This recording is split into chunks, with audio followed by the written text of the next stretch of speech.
All right. Hey guys, what's up? I'm here with Zach Hing. I saw his Walkaway video, and I was always moved. There's all of these videos are very moving and very interesting, and I reached out, and I'm glad that he got back to me. So here we are.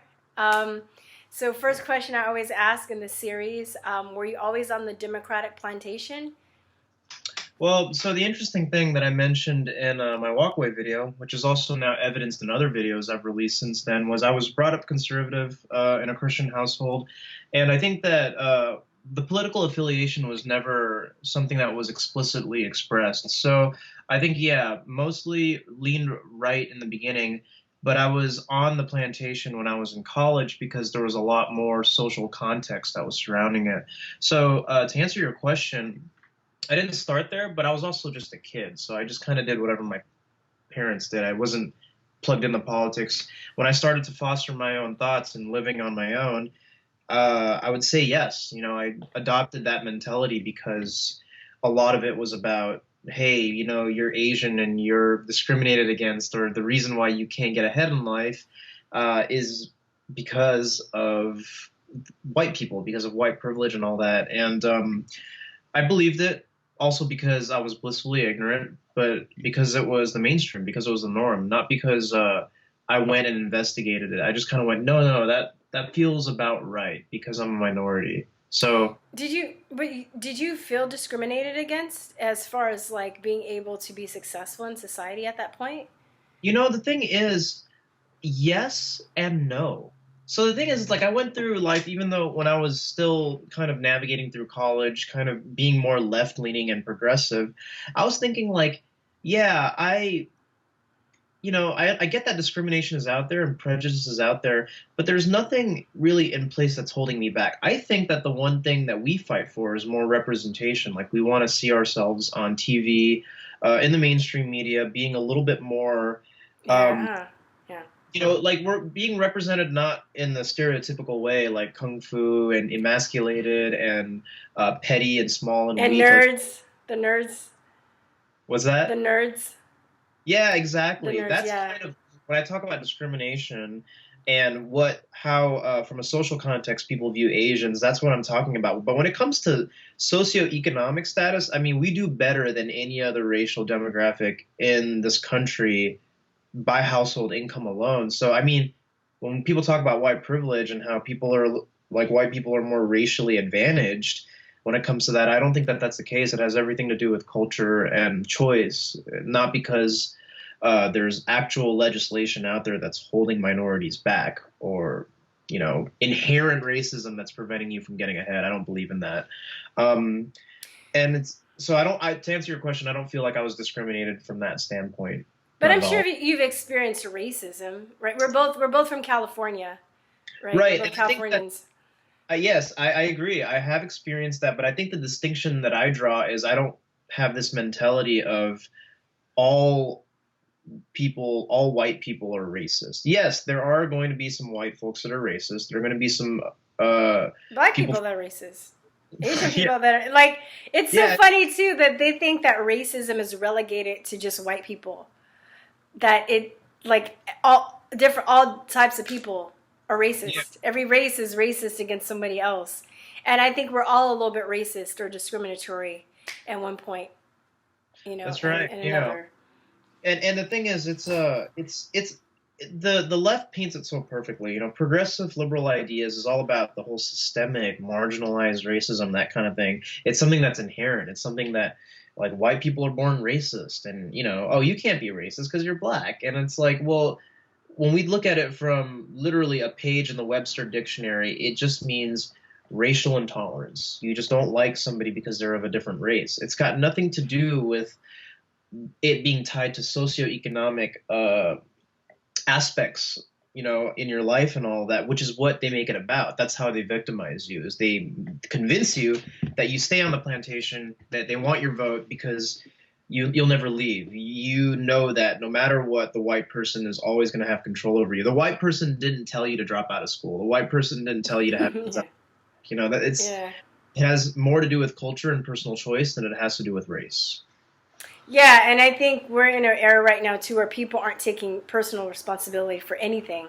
Not, it's not just race. It's expanded over different, not just race, but just being overweight. Oh, And the whole fat pride movement, where people yeah. aren't taking responsibility for the choices they make about their own health, but yet want to get mad at people for saying that it's unhealthy. Not even like, I'm not saying that you discriminate against people that are overweight and and saying that they're bad people or anything like that, but when you're making other people feel bad about the choices you make and not taking responsibility, there's that's a problem. A lot of Right. and the whole thing goes with it's not just race too. So it's a fat pride. It's also the MGTOW and the feminazis. Right? Yeah, You know what I mean? It's like I the understand. all the women are mad at men because, but I've watched this happen on both sides where women will go after douchey men Hmm. because for superficial reasons, and then they end up in a situation where they're like abused or cheated on or whatever. And then men will do the Yeah. same thing. They'll go after men for like their money, for example, right? Say, oh, like I want a man because he has money or he's It's the hot. provider. Yeah. Yeah, it's superficial, It's right? the alpha. Yeah. And they'll go after the man, but then they'll put up with this stuff because like him being abusive or him being like a player or whatever because has money or because then when they don't get what they want, then they get mad and they're like, oh, men are dogs. No, the men that you choose are dogs. I'm Right. sorry, it's your, like, stop choosing douchey men. That you go after douchey men, and the same thing with men that choose women like that. I Same think thing. so. But you're right. I mean, And I they're think not that taking responsibility. Sorry, go on. there's that, and there's also just a lot of aspects of intergender dynamics that I think more and more people are starting to become more woken up to. I mean, MGTOW in itself is a little bit of an extreme. I wouldn't say that it's a movement that I completely disagree with. Just because I when men are looking at things like marriage and all that, like I get it. I still believe in the value of marriage and all that, but for when you look at a statistical standpoint of 50% and the fact that uh, if it were to go south, think about it when you introduce kids into the equation, child support, alimony, Yeah, all that no, it kind of is. stuff. No, you're right. You're right. And I did a So, video a little bit a MGTOW a while yeah, back saying that I understand too that I feel like because of the crazy imbalance of the crazy feminazis, then MGTOW was created. You know what I mean? yeah, It's like, and I know that there are a lot of injustices with in the social system in the I'm sorry, family courts and stuff when it comes to men. Men are it's actually, everywhere. huh?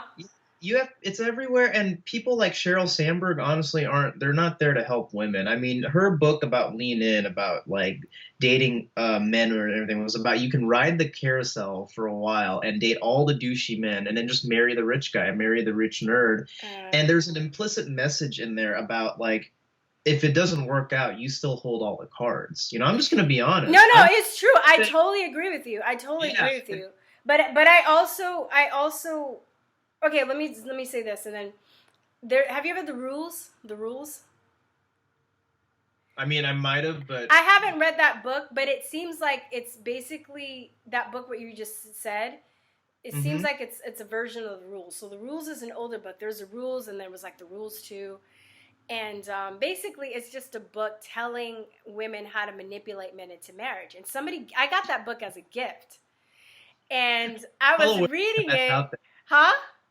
I'm well aware that there's books like that out there. Yes, Go yes, but ahead, I 'cause I was want to reading it. Like, talk I didn't buy the book, okay? I just want people to know I didn't buy the book, but somebody gave it to me as a gift, and I about it. read it, and I was like, this book is flipping evil.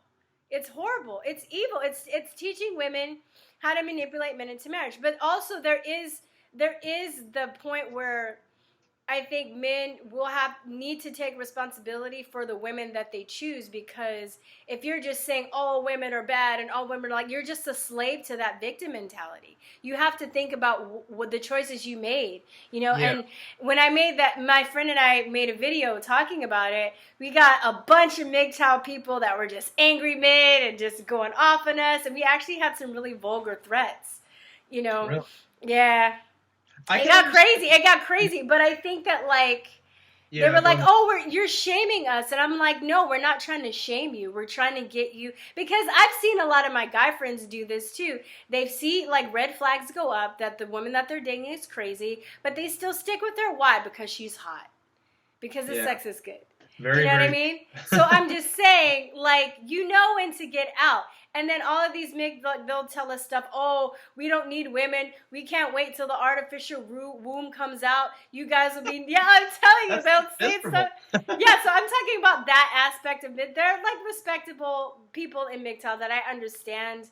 You know what you're Mhm. talking about. But then there's that other half that is just like, oh, you know, we're going to get our sex robots and you will no longer be needed. And I'm just like, dang, you know, that's weird. That's really weird that you want a sex robot. And, Yeah. but I think that like, you know, it's funny too because the sex robots that they're making, they're all very stereotypically skinny women with big boobs and long hair. As if And those were the traits that most men go for, yeah, but which I'm just like, are well, not if wrong. you're, But but the thing is too, I'm like, well, if you're not being superficial, then why do you get a robot that's like obese with like short hair and no tits?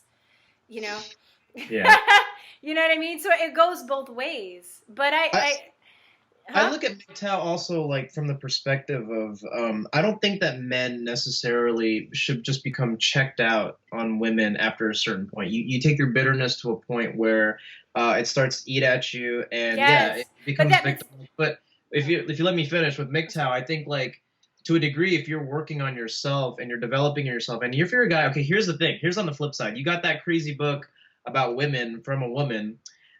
From our perspective, we're trying to learn to be better providers. We're trying to learn how to be better men. And I know that sounds very chauvinist, but it's true. I No, mean, it's not. women go I for don't think men it's with chauvinist. resources. We're right now trying to build our wealth, trying to improve ourselves, work out, groom ourselves. Hell, I mean, get our social skills down because here's the thing.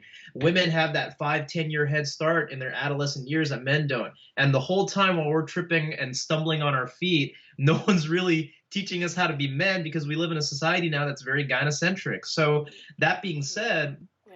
we have to think about it in that sense. And I think that a lot of men have checked out in that degree and are operating based on that. Now, some men have decided to completely give up on women. I am not one of those men, and I don't think I support that. I think that we should navigate this whole the whole gender dynamic between men and women with more awareness, which is why there's a lot of like red pill content out there for men. Yeah. You know, you take it at face value, you take it to varying degrees. It's all about improving yourself, being better.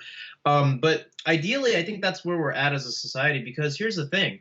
Look at movements like Me Too. Look at movements in the Yeah. workplace. You know, the fact that you just look at a woman and it's grounds for sexual harassment is crazy. I don't blame men for feeling checked out. I don't blame Yeah. a lot of men for not wanting to approach women. It's just like she's just going to be evil and you know the cards are stacked against me. I don't really blame them, but I understand where you're coming from, and I don't think you should be completely checked out on women No, from I guess my thing is that there's just you hit the nail on the head when you were talking about where you become so bitter that the anger eats at you, right? And that's when you become hateful, and that can apply to race. So black people that are mad about everything, that haven't taken responsibility for their own decisions in life, that want to blame white people for stuff, right? yeah. And women doing the same thing that want to blame men for stuff, not taking responsibility. So it's not even like, what am I trying to say? It's not even just um, pinpointed on women, on men, but it's just basically, I guess when it comes down to it, not letting the anger eat at you and Hmm. not make you take responsibility. You know what I mean? Because you Right. said you're at a point though too where you're okay. You're like, how can I be a better provider?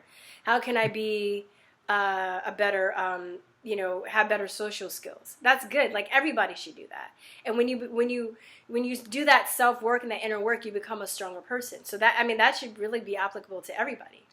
But Yeah. but that's good that you're doing it, and I don't think that's chauvinistic at all. I don't. You know, Chauvinist. I don't think chauvinist. chauvinistic's a word. Really? I mean to be pedantic, but yeah, it's like Okay. massage. Believe it or not, this is where I get corrected by some people. It's like when people say misogynistic, it's not really. I was told this recently by somebody that that's not a word. Apparently, it's just misogynist. So you have misogynist views. You have chauvinist views. Not The type of chauvinistic. view. So that's an adjective, right? The type of views, the views that Yeah, you it's have. weird. Misogynist. So misogynist and misogynistic, because I'm thinking that misogynist can be a noun, and then Yeah, misogynistic is the description is an yeah, adjective. ways of describing, but apparently that's not the case, and I don't know who told me that, but that apparently Wait, came did up. you And I look was it up? like, Did you look it up? no, We and should so look. We should look there's it no up. validity in what I'm saying. No, you know what? I'm a word nerd too. I like I want to know. Let's see. Let me see. Misogynistic. Actually, since we're on this train, and we can definitely dive into some other politics and stuff like that. I mean, what's your sort of approach been like around men in terms of dating? This is interesting from a female perspective. I know I'm guessing you're not really a feminist, are you? Not really. I mean, I just. I mean, I'm not like this postmodern feminist shit. It's crazy. Like I understand, like way back in my grandmother's era, you know, Yeah. like I think there was a need to fight for kind of or just certain roles that maybe women wanted to do and they couldn't do. Like I know that I always talk about like Mozart's sister. He had a sister that was a composer, and she wasn't really allowed to compose or be taken seriously because she was a woman. You know, it's stuff like that. I think that that's something that needed to be challenged. But I don't feel that discrimination in today's age as far as getting jobs and stuff that I want to do. I think there are people just like there are people that are racist. I think there are people that are sexist. But I mean, that's just life. You know, and if I ever applied to a job and I felt discriminated against and it was because of my sex or my race, there are laws to protect me from that. There we are. Yeah. So I don't feel like intimidated or and I have a lot of people I have a lot of guy friends that are into tech and computer stuff, and I want to know stuff, and they tell me, and they go into really great detail, and I appreciate that. I don't take that as mansplaining. I take it as them just trying. Word so much. Huh? I hate that word so much. Yeah, I know, it's retarded. It's like, I shared something on my wall a few years ago about mansplaining, but I thought it was a joke. I didn't know that it was like serious. I thought it was like a made up thing. But I'm like, no, there are people that really are offended by that. And every time mansplaining, I always just think of this. Like, this is the picture that I have, and it comes from high school, believe it or not. Even though mansplaining was something I found out about later, it makes me picture like this guy who's out on a date with a girl, and he doesn't know how to flirt. He doesn't know how to interact, so he's just explaining things logically. Like, say they go get ice cream, right? Yes. And it's like that typical scene where it's just like, hey, this is how the ice cream machine works. You know, this is how they make the cones. This is how they scoop it out. It's like, dude. You really think she gives a shit? Yeah, that's what I think of man. I kind of think that too. It's awkwardness. Socially inebriated man. Yes. I don't think of like a guy explaining like, ladies, this is how it should be. This is how your man needs to be. Yeah. I don't think of like that, like the Old Spice guy. I think like a weird in an ice cream shop, like explaining to his girl that he can't even talk to, like, oh yeah, that's how ice cream gets made, and yeah. And stumbling over his words. No, you hit the nail on the head. I'm sorry. I know I keep talking over you. I'm trying to not. No, it's fine. But it's hilarious. That's what I think of. I think mansplaining. Well, I work for Lyft, and I was actually talking to this girl the other day, and she was saying that, like, yeah, this guy came up to me, and he was like mansplaining and blah blah blah blah. And I was like, well, have you ever thought about that? Maybe he's just socially awkward. Because I was just thinking a lot of guys do that, like they're nervous. I think maybe dudes are maybe socially he was. I was just like, I'm like, maybe he's just trying to relate to you. And then like a light bulb went off in her head. She was like, oh yeah, like I never thought about that. I was like, yeah, that's just been. And if it annoys me and people are doing that, I'm just like, yeah, I understand, thank you, or I try and change the subject or do something else, but I don't like take offensive to that. But there are all those people that are just kind of cocky and arrogant, but they usually do that to everybody. It's not just different, just not the opposite sex. Man, we've had to learn how to be more charming. It's so tough because by no means am I an expert. I'm working on my stuff, but like. No, flat out, like, this is not something that is taught. Because our society is so feminized, the whole aspect of teaching men to be men, respectful men with values, and like, hey, you know, values, be respectful, that kind of stuff, it's kind of out the window. So what you have is a generation of guys who are so socially inebriated, and God forbid you put them in the presence of a woman, they can't even interact. And it's not, I don't blame them. It's like you didn't have a society around you that was teaching you to be man. In fact, all around you, people are just demonizing men left and right. It's like, okay, when it comes to divorce, it's your fault. When it comes to sexual harassment, hey, guess what? It's your fault too. Yeah. Oh, when it comes to the fact that why it didn't work out, you know what? You're the deadbeat father. So it's, you know, all of that stuff is just stacked on top. And it's like, it you know, it leads into MGTOW, which is not a new concept, by the way. That's been around forever. But like, people my age, you know, guys in the 20s, it's like, I see us out and like working the dating marketplace, whatever you want to call it, and it's like we don't know how to be socialized. Like whatever happened to just cold approaching a woman? Hell, that's what our grandparents did. It's like, I know, right back in the day, right? Yeah. Talk to that girl. Now it's just kind of like, whoa, that was a ballsy move. I'm just gonna stick to Tinder and you know, not have to deal with that sort of upfront approach. The whole aspect of being a self-made match doesn't really exist in the same way as it used to, because guys can't even, people these days can't socialize. And I don't know, it's a tough thing. I see it all the time. I try to be more conscious of it when I'm navigating, talking to people. I really think it has to do with a lot of the social issues that have come about when it comes to feminism and demonizing men. I mean, you say anything man something, boy something, boys, you can't teach boys to be boys, people get offended, and it's not conducive to a healthy male. I was women want, like, they want good men, they want good strong men, so you gotta let good strong men. Yes, you know? No, you're right. I was listening to another guy, and we were talking about he was moving to Oregon. I was like, oh, do you like Chuck Palahniuk and have you ever read Fight Club? And he's like, oh yeah, well. And I was like, what's wrong? He's like, yeah, well, you know, it's just like this book that's like very, what is the word that they talk about? What is the word they use about what they're talking about? Very masculine. Oh, what's the word? I can't think of the word. It slipped my mind. But basically, he was just talking, huh? Masculine? No, there's another word. I can't. It's on the tip of my tongue, and I can't think of it. But he was talking about basically how it was just a disgrace to men. I wanted to be like, pull up, like take off your panties, dude. Like, I love that book. It was a really good way for me as a woman to kind of get an insight into the raw male mind, and I think that like it was a strong book talking about the demasculization of society. And how men need that bonding, and they need to get away from that. I think it's a healthy book for men. And plus, I laughed. He's a funny writer. I learned stuff, you know. But he was just like so horrified to even bring up the book, and I was just like, well, no, I know what it was. He brought it up, and then he was like, yeah, I like it, but my girlfriend doesn't like it. I was like, fuck that bitch. Like, I was like, you can tell your Lyft driver said that, because I don't know, like.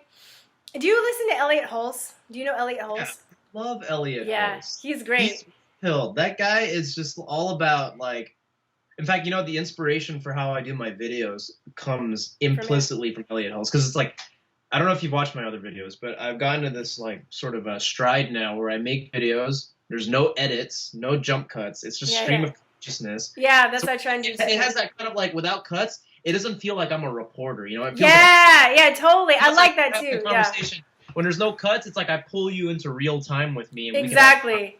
Exactly. Yeah, so I do. Yeah. He's talking to the camera. He's just always like, "This is how you be a man. This is how you do this." And there's no cuts, right? So it's not fake. It's all just like, no, I'm here to talk to you. He's in his gym. It's really funny because there's like weights behind him. Sometimes he's shirtless. It's just so raw, and I love it. I love it. But I love his message too, because I think I'm subscribed to him just because he did a couple of videos, and I was like, oh, this is awesome. Like, I think, not to be condescending or anything, but I think more men need to listen to men like him. You know, like you're saying that. I think he has a really positive message for men. But he was talking about a guy wanted to do music, and he had this girlfriend, and the girlfriend didn't want him to do music. She wanted him to get a real job. And he was like, look, this is what you do. You tell her I'm going to do my music, and either you're coming with me or you're not. But this is what I'm going to do, you know? And I was like, that's what needs to happen, because I think whether you're a man or a woman, you have to have something you're passionate about other than the person that you're dating. And they should be supportive of you as a partner, you know? And not like kind of push their issues onto you. Oh yeah. So I love that message, and I was like, this is great, you know, like, this is great, because, and that's the thing that's gonna make him sexy, because when you have something that you're in love with other than someone of the opposite sex, that makes you sexier, not only as a romantic match, but just to other people. Because if you're just depending on the other person to make you happy or to make you complete, then you become needy, and it's unhealthy, you know. That's why we're out there working on ourselves, trying to get some skills together so we can sweep women off their feet. Yeah. And that's the deal here, but also not to become so cucked into a lot of the BS that we get fed. I mean, here's the thing. I have personally, I guess we can talk about this. You know, I've dated enough women in terms of different types of women where I can notice patterns. So I try not to make the same mistake twice, you know, like, a lot of times, like, especially if you've dated, I mean, I think I've dated somebody who's kind of borderline, and I think that taught me a lot about navigating people, because the thing about people who are more borderline is they can be really, really great when they're great. They're really loving, really awesome, and they can be the worst when they're not. So intermittent relationships, you know that. Right. Yeah. But what was great about it, even though it wasn't very great, was that it was very spectral, and that I kind of saw like why she would make the choices she would make. You know, it was almost like a very extreme, inflated form of irrationalism. It had a lot to do with just the little things that you would do to spend your time. It's like if I decided to do one thing, it wouldn't be what she wanted, and she would blow it out of proportion. Now, see, some women probably don't always act like that. Some women are maybe a little bit more silent. They kind of hold it inside. They don't say it. But like the reactive nature of it was kind of just like, wow, all of a sudden something else that's not you is occupying the space, and this is how you feel.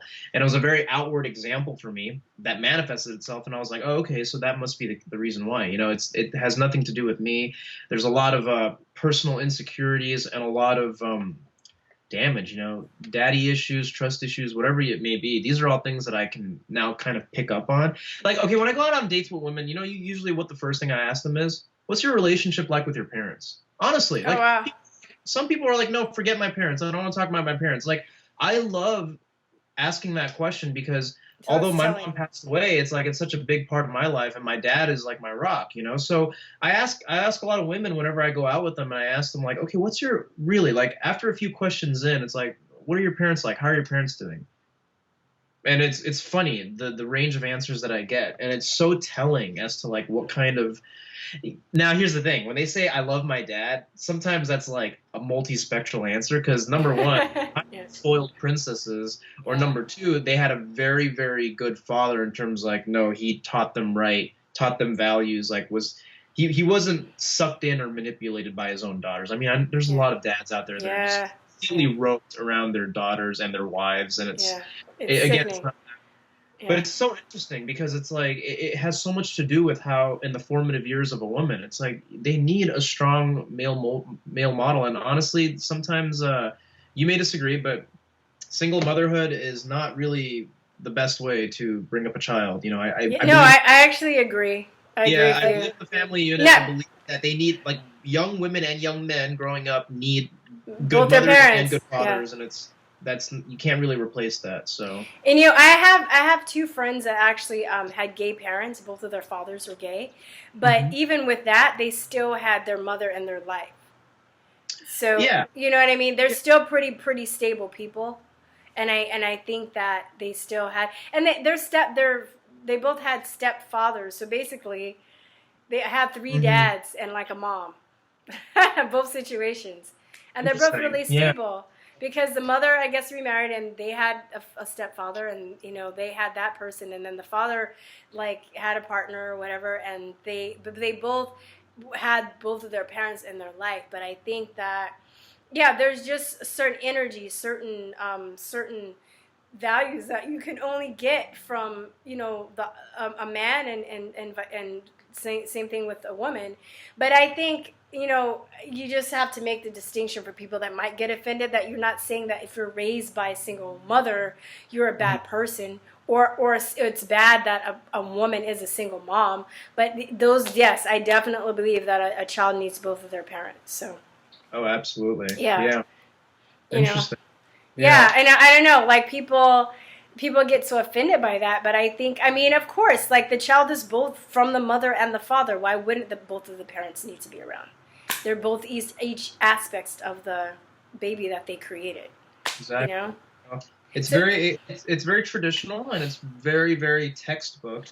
But unfortunately today we've manipulated that.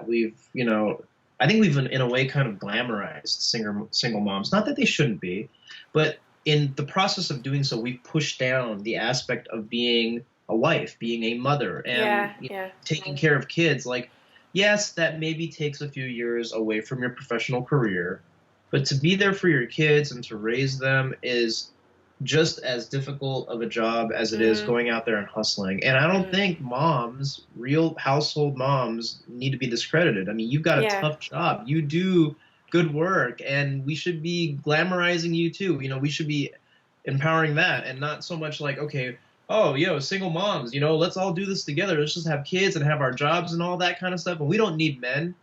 All right, well, let's see how the kids turn out. Yeah, no, it's very true. I mean, my mom actually, for a while, she was a stay-at-home mom, and Yeah. actually I resented her for it because I couldn't be bad, you know, like I wanted to be bad. My mom, not only did she stay at home, but she worked at the school as a teacher's aide, Oh, and well, she was my Girl Scout troop leader. Like I couldn't get away, and I yeah. thought it was just like the worst thing ever at the time.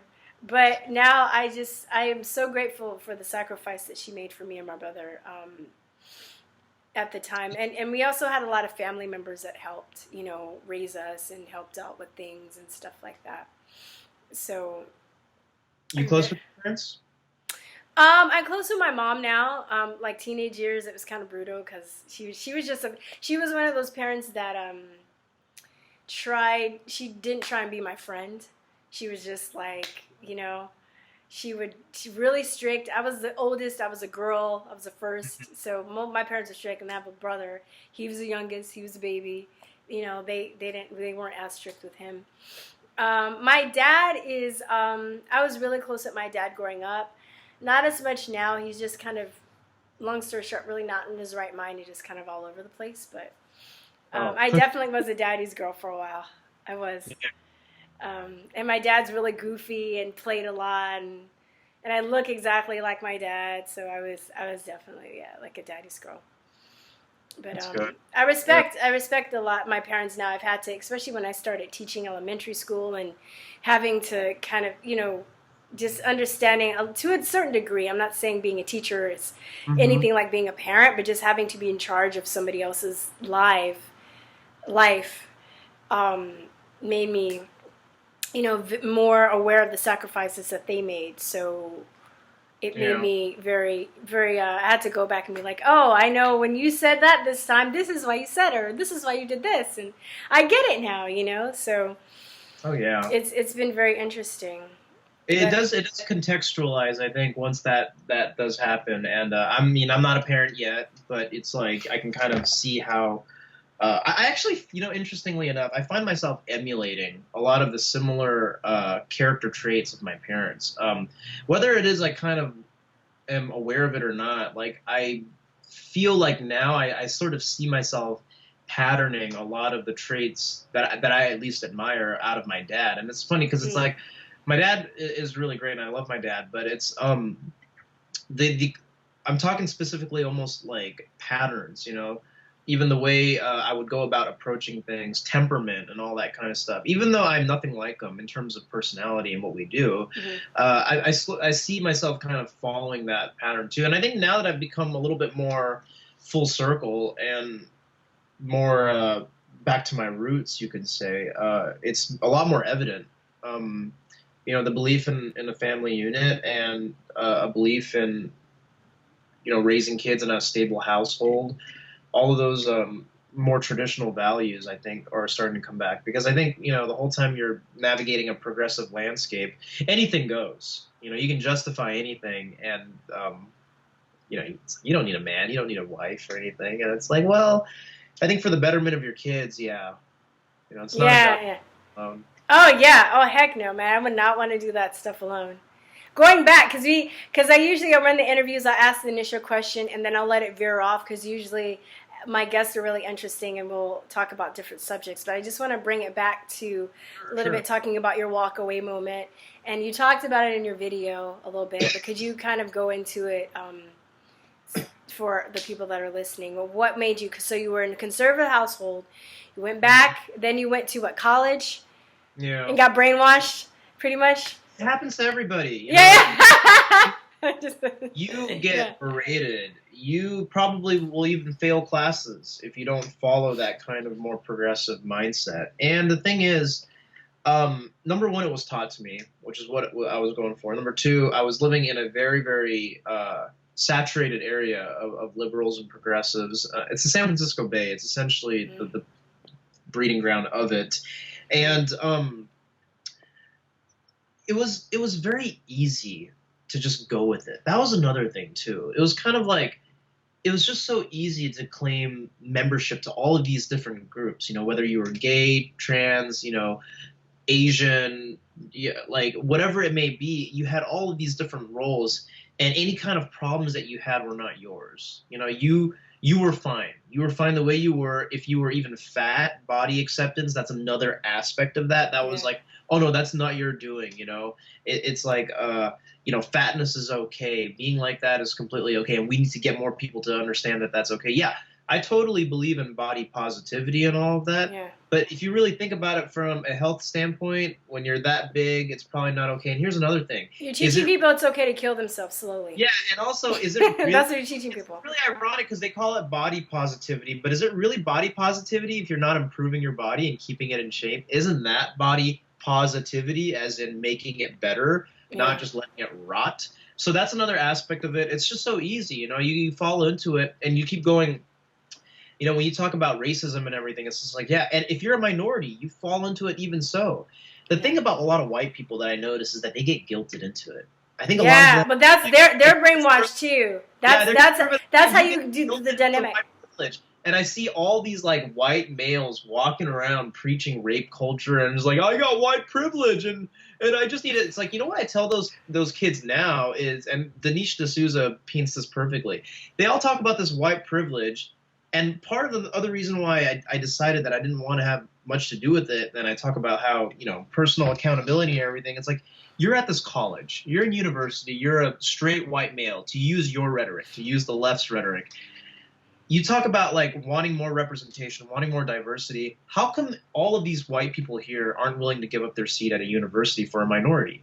If you were to tell them personally, you're preaching this whole thing that you have privilege, that you got here because of your privilege, and you need to do something about it. And you're telling everybody that having white privilege is the reason why you are where you're at, and that blacks have it worse than you and all that kind of stuff. Yet you will not give up your seat at a university for somebody else. See, that's where the logic. There's the hypocrisy. Yeah, exactly. It's like, you're championing who?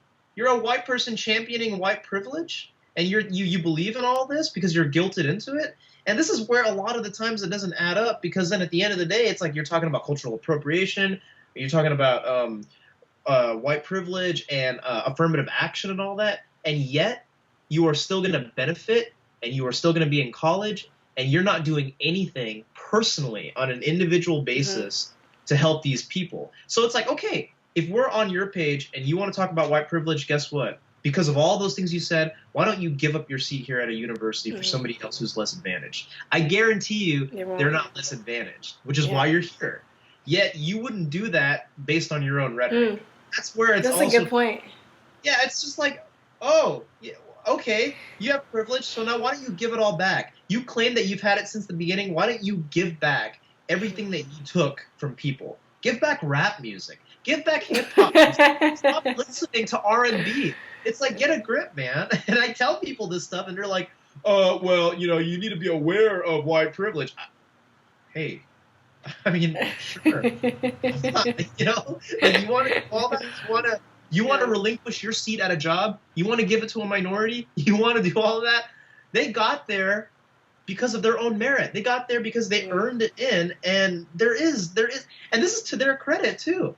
You don't have to feel ashamed that you're white.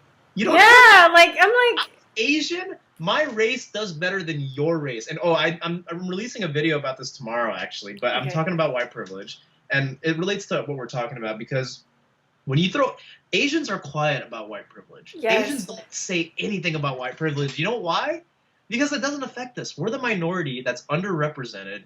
Yet, when it comes to jobs, when it comes to education, we are outliers. We outperform everybody else. We're talking in terms of household income, post-graduate degree holders, whether you want to think of that as helping your career or not is irrelevant. But it's the fact that Asians are a minority, yet we make more in terms of our demographic than any other racial group in America. And the thing is, when you say white privilege, well, white people are racially more advantaged, more superior than other races. How do you explain Asians? Why are we so affluent? See, when you throw Asians into it, the argument falls apart. Yeah, because totally. It's just like, Asians, what kind of advantage do they have? Their only advantages are their character traits, which is don't speak up, don't claim victim mentality, and work your ass off. Yeah. And if you do those things, and when it comes to other things like, you know, hold down a full-time job, stay in school, don't drop out, don't have kids out of wedlock, Asians only don't do that very often. I think around, when it comes to like single parents with Asians, it's only around 15 to 17%. With the black population, it's around 70%. Now, that's just a fact. That's not skewing it. So that's like you throw us into the equation, it doesn't really work anymore, which is why it's such a polarizing thing amongst blacks and whites and Hispanics.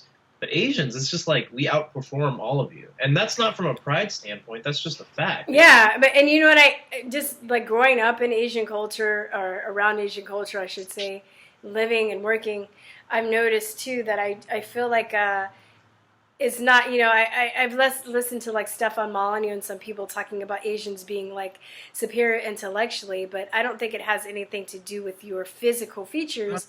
It has to do with the family unit and the filial piety, that whole like respect for elders and the whole group mentality. And I noticed because the first part of my teaching career I taught in South Central, where the resources were scarce and you know there was violence and stuff, so people can't even begin to become educated if they're worrying about trying to survive and they don't have resources. And then on the other end, where I like my last part, I worked in Asian, like a Chinese prep school, and my kids, like, they worked their butt off, like from sun up to sundown. They only slept on Sundays, and they were studying for the SAT since the time they were 13 years old. I have something. Oh, go ahead. Finish and then I was livid when I found out that they got points taken off of their application because they're Asian. Affirmative action hurts Asians. Yeah, we're in support of it. Yeah. I support affirmative action. I think it's BS. No, I don't either. I don't. Here's to your credit. You know, you talked about these kids, and I made a video about this previously on my YouTube channel, but when it comes to the stereotype of Asians doing better in school, when it comes to us being better at math, it has nothing to do with Asians being smarter. I mean, yeah, there may be fluctuations in terms of our development, but that's irrelevant. That all comes down to behavior. It all comes down to what you're. Look at Asian culture. Look at that, like what you mentioned, filial piety, but also look at the education system. Asians are good at math. You know why? Because they don't just go to regular day school for math. They go to night school for math. Yes, exactly. I was teaching at that school. They go to extra school. Asians go to extra school. Asians are like, why are you so damn good at math? It's not because they're gifted. It's because their parents are sending them to night school to do more math. Yes. They have tuition outside of school. And I know that because I grew up in it, and I can speak on that. Because it's like, you say, the Asians are really, really smart. They're not any smarter. They've spent more time practicing it until they attain fluency that it looks effortless. Yes. When you want to master anything, any skill, you just have to spend time doing it 10,000 and hours. put in the work. Yeah. And with Asians, it's like, they're really freaking good at math. They're really good at quantitative. It's because that's all they do. Yeah. Parents force their kids to do math day in and day out, and that's why they're so damn good at it. And then after they finish school, they don't even go home. Okay, you guys don't even go home. I know you guys go to piano class or violin. Yeah. And then on Saturday, you're still going to school. Store or something. Yeah. You go to school. You're going to Chinese school to learn Chinese, and then on Sunday you might sleep for like half a day. And when we tie it all together, when it comes to politics and social constructs from a socioeconomic standpoint, that underlying thing there is just hard work. Okay, no one denies you a job because of your race. If they did that, they would be you would get sued. Like, we have equal opportunity. Like, that's a real thing. You can't do that. Yeah. No one's not giving you a job. As a matter of fact, because of affirmative action, you might even get the job because you're a minority. So where's the discrimination there? James Damore, that whole thing, you know? Right, like, the whole argument falls apart. When you think white privilege and you think all that kind of stuff with race as it comes to moving ahead in this world, it is completely a myth. And the thing is, all it does is it feeds into the prejudice that people already have, which is why they're so easy to nod their heads and go, yeah, I'm black, and you know what? I'm not getting ahead because freaking white people, man. Not because of you. It's like, why would we have people... Oh, this is great, by the way. I don't know if you checked this out, but there was an interview that Lil Wayne did, and Lil Wayne is a spectacular example because it's Lil Wayne. Okay, not that I like his music, but he said he has never encountered racism in his life. Oh, I saw that. Right? And the way he says it, and the reporter's like, you've got to be kidding me. Even he was asked about Black Lives Matter. He was asked about racism. He's like, no, I'm bawling all day.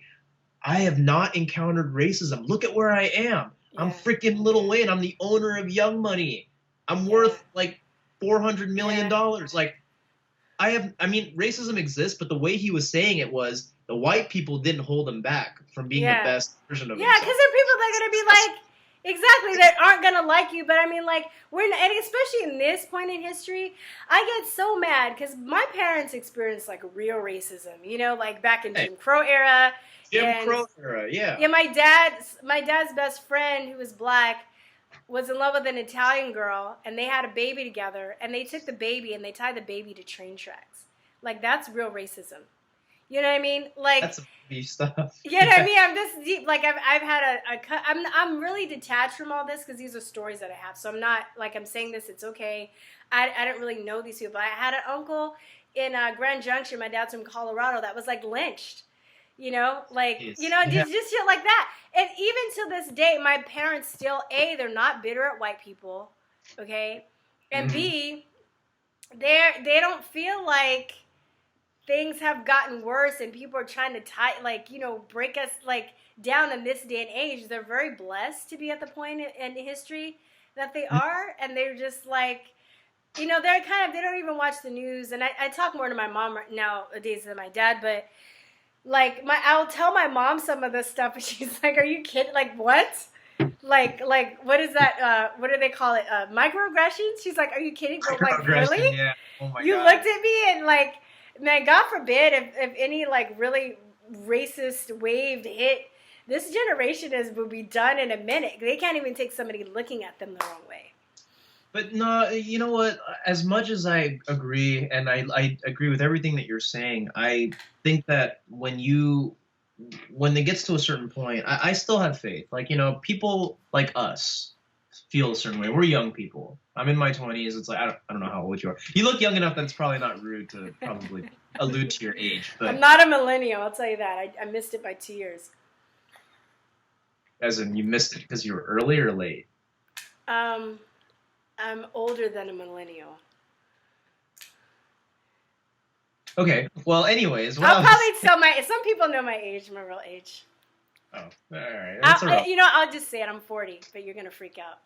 Holy shit, really? Yeah. Mm-hmm. You are not. I am? I swear. You don't look a day over 25. Black don't crack and Asian don't raisin. Just brown skin wins. I'm with that. Just kidding. No way, you're not. Yeah, 78. Holy cow. Wow, you are, geez, now I feel. But you know what? It's weird because people get y'all sketchy about age, and something I actually want to talk about in the future is also the ageism thing.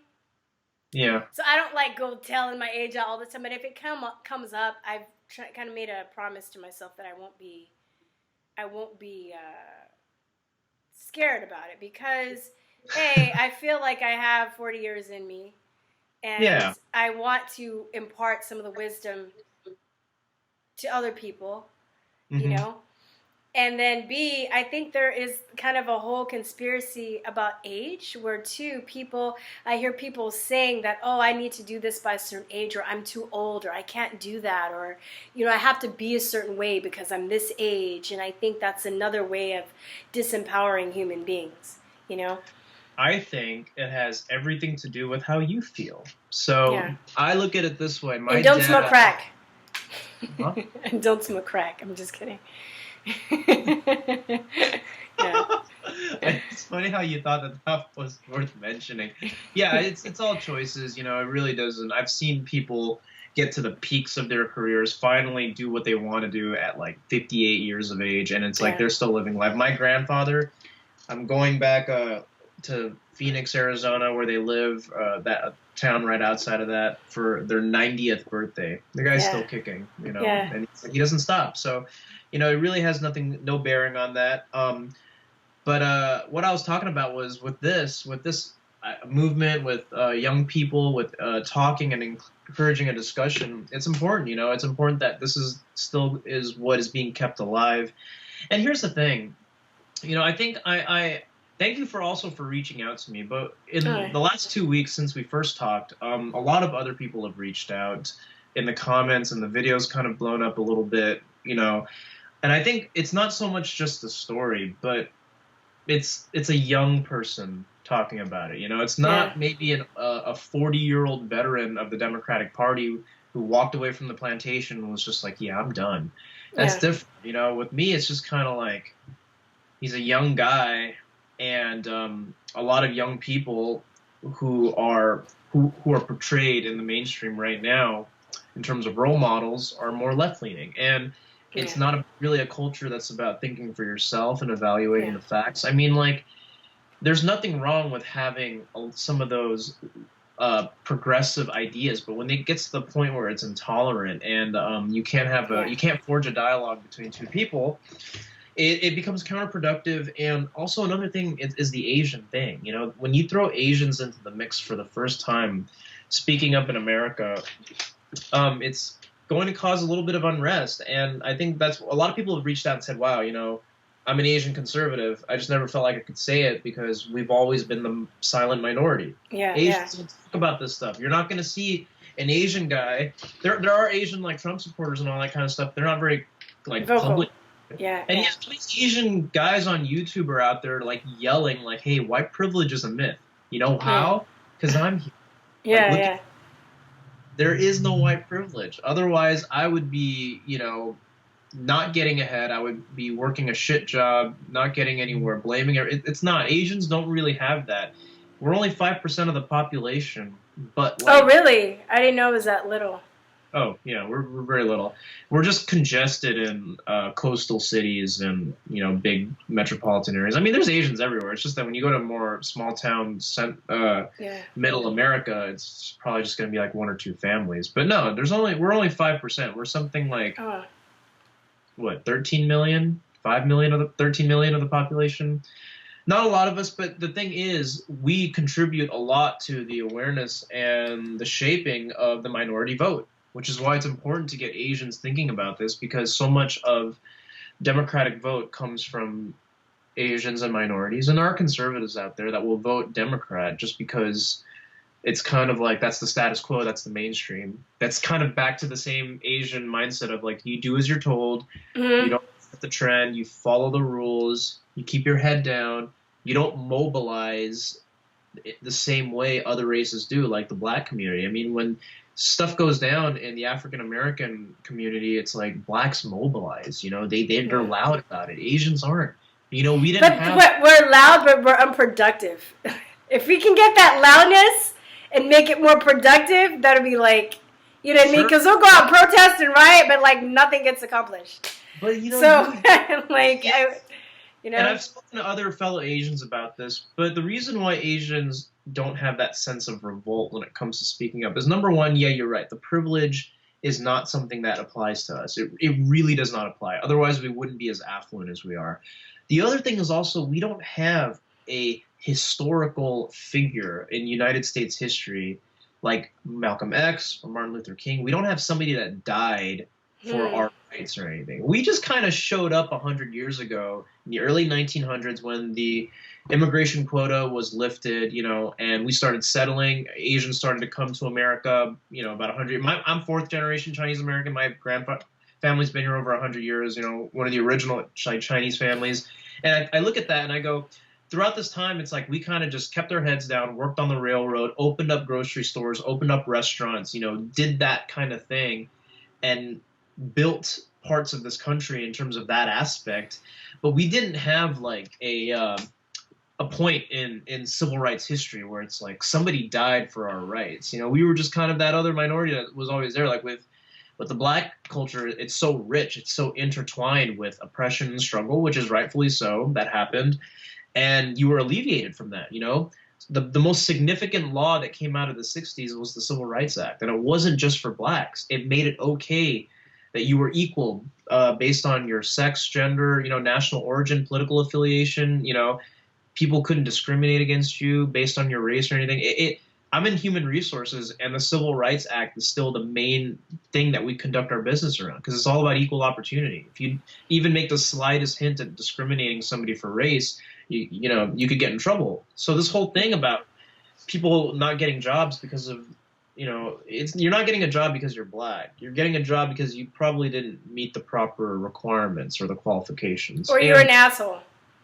Because I've noticed too that, there are people that just have a bad attitude and they just want to be like, it's because I'm black. It's because I'm black. No, I was like, no, because you're a jerk. Stop claiming victim. Yeah, Are you getting anywhere? You getting any better?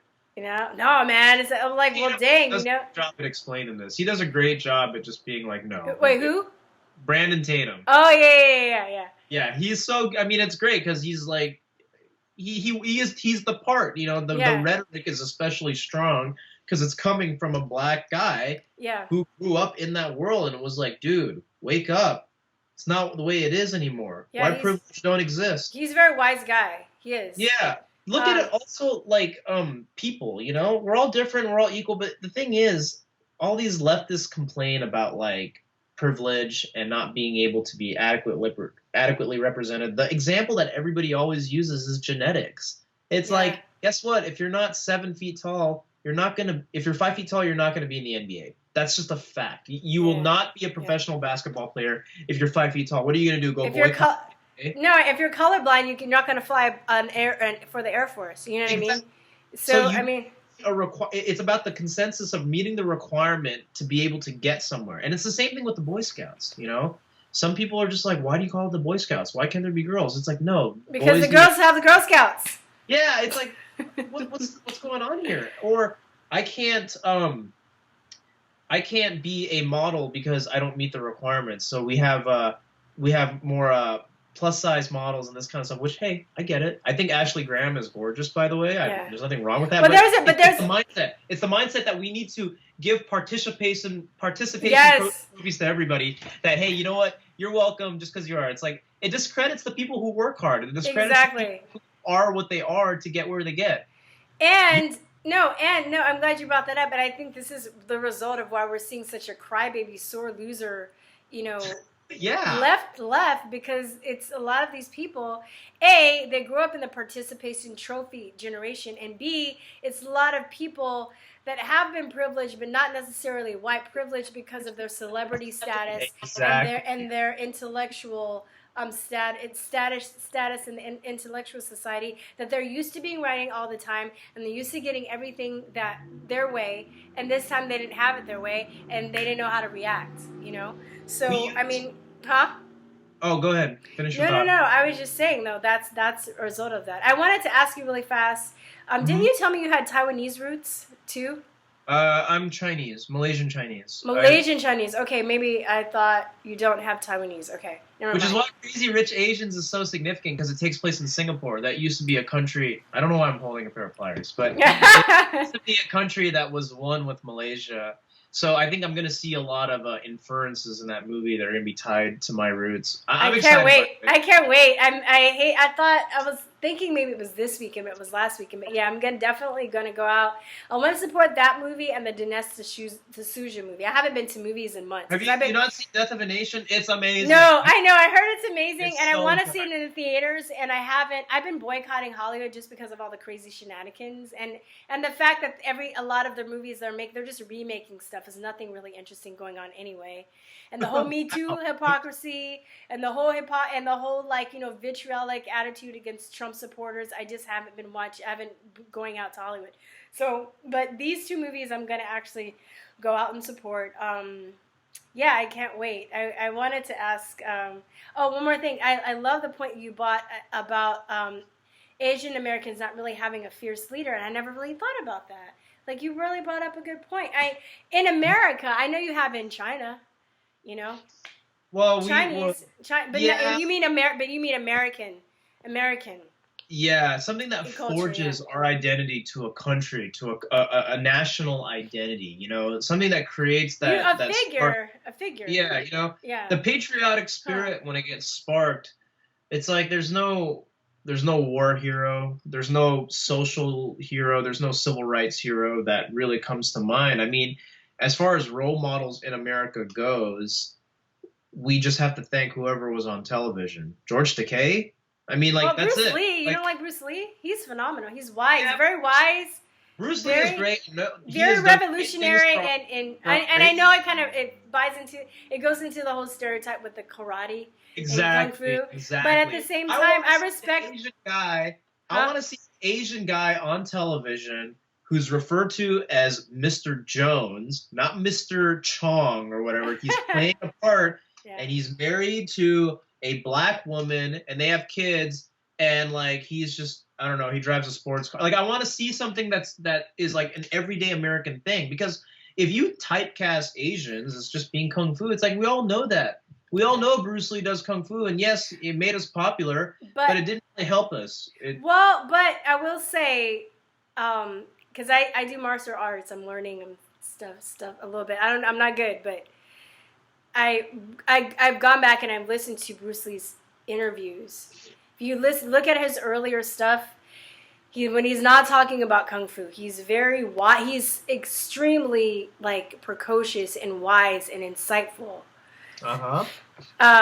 And going back to the whole thing we were talking about, stereotypically speaking about Asians and the karate, I saw an interview, and I know I'm bringing up kung fu people, I know, but I saw an interview on Jackie Chan, and he basically said kind of the same thing you were saying. He goes, I wanna focus more on my acting. He's like, I love kung fu and karate, and it's awesome, but he goes, I want people to come up to me in the streets and be like Jackie Chan, not like Jackie Chan, you know?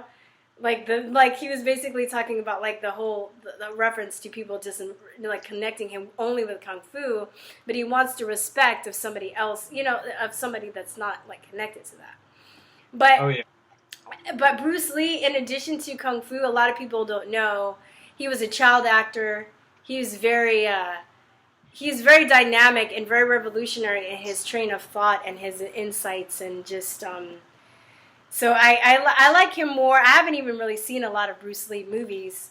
Mm-hmm. I like him more if you look up some of his interviews. But I know what you mean too. You haven't had that hardcore alpha male dude, thuggy dude that's just like, that's like a leader that you can just be like, that not only Asian people will look up to, but everybody will look up to because they're just so badass.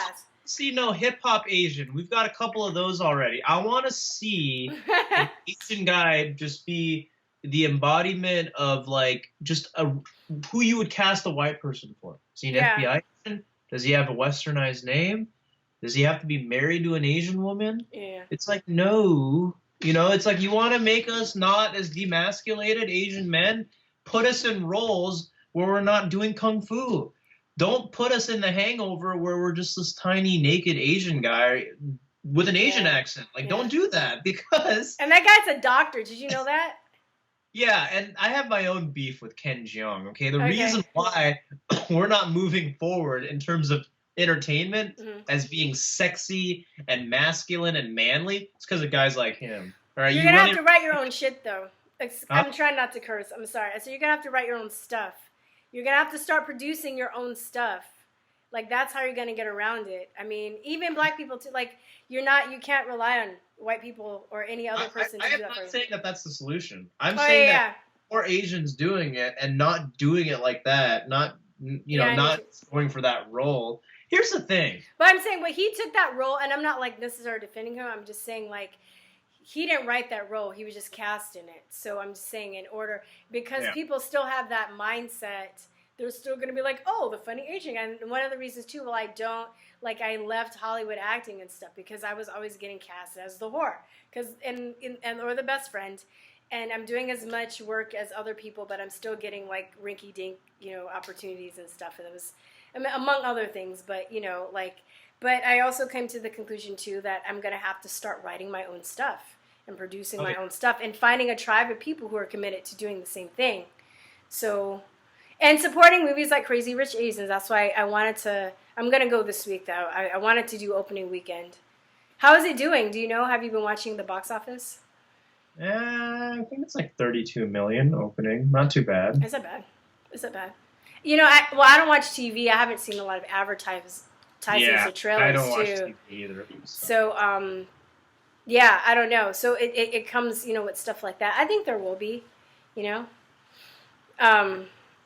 Anyway, I guess we'll wrap it up. So what are your dreams for America? Gosh, I want to see... Dreams for America? Like, just... What is your vision of America that you would like to see in the future? Sorry, I have to be more specific. Well, let's see. I don't want to be paying Social Security if I'm not going to get it. Okay. Number 2, I think that there needs to be a lot more of a conscious effort to really uphold the constitutional right of freedom of speech. Yeah. Now, although I have a libertarian outlook on minimal government intervention when it comes to private companies that foster a lot of people's voices like Twitter and Facebook and everything, I think that needs to be allowed. I think you need to have more free speech on these platforms. Now, I get it. It's a private company. YouTube owns this, Google, Twitter. So all they have to do is decide, hey, this user violated our policy, so we're going to kick them off. I was very, very unhappy with Alex Jones getting kicked off because it just meant that eventually people like me, if I make enough noise, I may get kicked off too. And I think that whole constitutional right, that amendment needs to be more emphasized, and not in a violent way, though, but in a way that people know that, hey, if you have a voice, speak up. That's the basis on how America was founded. That's how ideas get shared. That's how revolutions start. That's how change happens. When people speak up, not when you go with the flow. That's not been the way things work. Also, as a result of that, I think that we will find that when people are more honest with the facts and they're able to speak their minds to a degree. Now, I know that there are bad people out there, but I think with that, we'll see a lot more of a diverse selection of people when it comes to ideas. And I think that people are also not going to be so blissfully ignorant. I think that when you allow people to speak what they say, because right now, political correctness is a plague. Okay, people don't speak their minds. It's political correctness. Oh, it's so disgusting. And comedy's not funny anymore. And yeah. Don't get me started. 10 years ago when Chappelle did that skit about, like, white privilege or, like, why, like, white girls go for black guys. Like, 10 years ago. Or the niggas! Or what Eddie Murphy did Delirious, like, 30 years ago. It's like... Or Blazing Saddles! Sorry, I'm just like, or Blazing Saddles. Yeah. That today would totally get boycotted. Oh, my God. No one would go see it. Yeah. So that's what I'm trying to say, is that First Amendment right across platforms in a way that's not going to be harmful to other people. Like, nobody is inciting hate in that regard. If you're obviously saying, hey, death to all, black people, that's obviously harmful. But, like, exercising your freedom of speech in America is your right. And you shouldn't be punished for doing so. There's that. And let's see, I don't want to pay Social Security because I know I'm not going to get it. No, I'm not. It's not going to be there waiting for me. You put away all this money to Social Security, And people like me are not going to have a piece of it, which is stupid. So I'm against paying Social Security. I don't mind paying taxes for the upkeep and for infrastructure and all that kind of stuff, but like, what's the point of Social Security when I'm not going to get anything? And the last thing is, probably just more minority representation. And we can do away with affirmative action. I think it's harmful. I don't think it helps people. Yeah, definitely. Because it is a federal thing. Like, if you're a government contractor, government agency, affirmative action is like a real thing, and you have to meet that. And it's like you have a lot of people in those positions because of affirmative action. So, and they need to focus on just redesigning the whole school system. You know, they're just trying to put a Band-Aid on the system, it goes deeper than just affirmative action. You know, I don't know.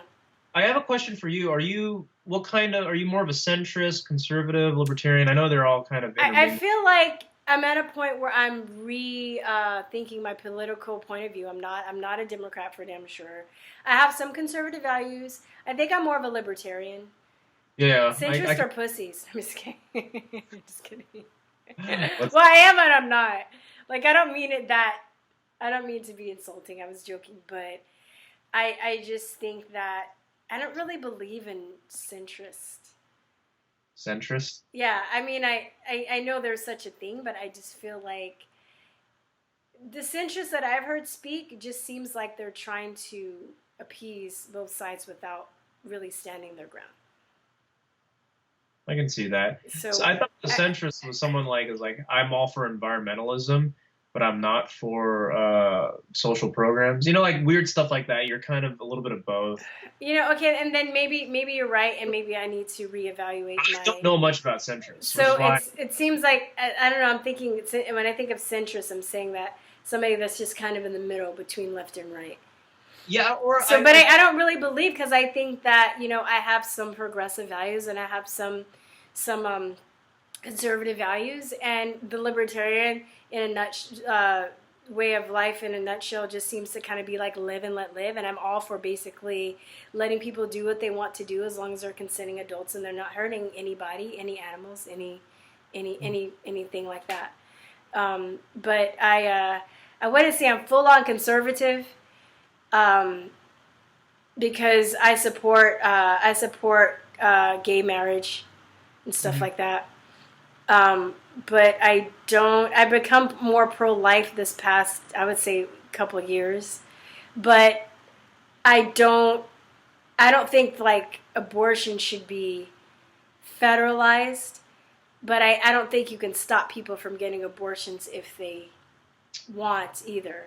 I'm pro-life, but I'm inclined to agree with you for this. You know what I mean? Like, so I think if people want to make that decision, it's between them and their God, and it's also they have to come up with the money to be able to do that. But I think it would force people to be more aware of the people of getting pregnant and stuff, because I think people just have a flippant attitude about getting pregnant in life and all this stuff. Where in the end, too, abortions also affect the woman, like high incidences of cancer, depression, alcoholism, mental instability. All this stuff is also related to abortion. So, but I will say this: if you outlaw abortion, like I'm pro-life, but the thing is, if you outlaw abortion, people are just going to find more harmful, dangerous, and illegal doing it. People will always try to get what they can't have. Yeah. I look at it like prohibition in the United States. Yeah, we banned alcohol for 10 years just to bring it back because people were killing each other over it. Yeah. So it's the same thing with abortion.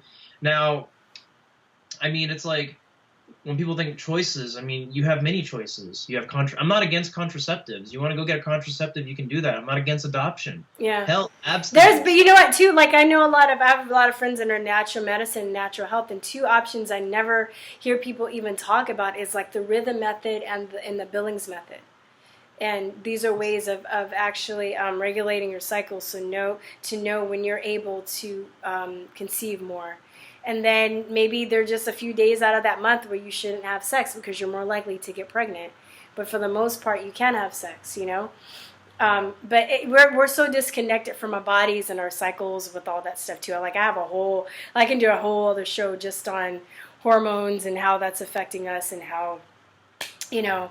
So yeah, so going back to what you asked me, I've been kind of looking at all of the issues and figuring out my stance on it. That's why I'm not totally. I'm definitely seen all the shenanigans on the Democratic Party. I've seen the manipulation. I've seen that they don't care about people, that how they manipulate people to get votes, how they don't solve problems.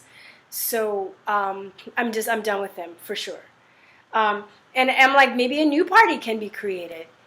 You know, I don't know that much about the Republican parties, and honestly, there's a part of me that still kind of has a little aversion to it, because just saying that I'm a Republican, because I feel like I need to learn more about them. I don't want to just blindly walk away from the Democrats into the Republicans and not really analyze the party as a whole and find out that they have problems, and now I'm walking into another camp that I might have to even walk away from that one again because I haven't looked at all the problems, you know. Yeah. But I'm trying to right now. I'm at a point where I'm trying to look at the issues separately and just kind of making a stance on where I stand on all of the issues, because people play politics like sports game. They just basically root for a team. I think most people don't do that. They don't think about the issues. They're like, oh, I'm a Democrat. Oh, I'm a Republican. And they just vote for their favorite politician, and that's how it goes. They don't really know in depth about what that person stands for, how the government works, where money comes from, all this stuff that I basically have to educate myself about since this election, because I had to be honest with myself and be like, I really don't know this. And even the most intelligent people don't know this. They won't admit it, but they don't. Mm-hmm. Yeah, I'm the same boat. I'm still learning. I don't claim to know everything. I'm just in the pursuit of truth and wanting to become a little bit more informed when it comes to this kind of stuff. I'm a truther. Truthin'. Yeah, that's where I am. Yeah. All right. So I guess we'll wrap it up with Zach. Is an amazing musician. We're both musicians, but he's an amazing musician. Where can we find your music? Where can we find your YouTube channel? Please tell us. I'll put in the links. YouTube channel at youtube.com/Zach Hing. There'll probably be a link, I would assume, in the description or something if this is posted. Is your YouTube channel named Zach Hing? Yeah, I think the URL works. Or you can just type in Zach Hing. H-I-N-G rhymes with king, right? Yeah. King. That's another guy. No, but Zach Hing with an H rhymes with king. Just so people will remember. You can type in Zach Hing. And then where else? What's your band, and where could we find you? Trace Repeats, my funk band. Again, that'll probably... Is this going to be on YouTube? You can put this link in the description. We can... we tell them, and then I'll also put it in the description. Trace Repeat. You Google that, you find the hashtag, we own it completely. Anything Trace Repeat is us. It's a unique phrase only to us. You'll be able to find us easily. You can find my videos about a lot of the stuff that we spoke about today. On my channel, there's I talk about like white privilege and Antifa, KKK, all that kind of heavy stuff. It's coming from an Asian guy, so it's going to have a little bit of a different ethos. But yeah, that's you fine. Can find me on YouTube, and yeah. All right. More commentary. Yeah, I know. I'm so glad we connected. I'm honestly been meeting the most amazing people. Doing these interviews. So, all right, guys. I will see you. I'm out. Okay, we say bye. Peace, truth, and love, guys. Bye bye. Talk to you soon. Okay, wait. Stop. Don't.